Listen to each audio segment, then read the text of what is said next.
more and try to support everyone like, oh, I'm not working. Have more time on my hands. This is my third week not working. Boy, it feels funny. Oh boy. But I had to do it for my health.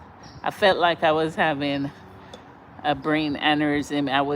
Oh my goodness, it was the back of my head, the front, the side, and it will move, the pain, sharp pain. And, it kept going days upon days upon days. And you can see that it was the job because now it's just once in a while. It was daily the last month there, and I had the anxiety. My hands would shake, my heart pumping when I'm going in the office because I don't know what day it's going to be, what they're going to do today.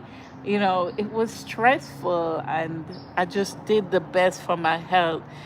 It was either saving my life or killing myself for a job. That was a choice, and I had to choose for myself, my children, my mom, you know, my sister. I had to choose the love of my family and myself. I was like, this, it's not worth it, and I just couldn't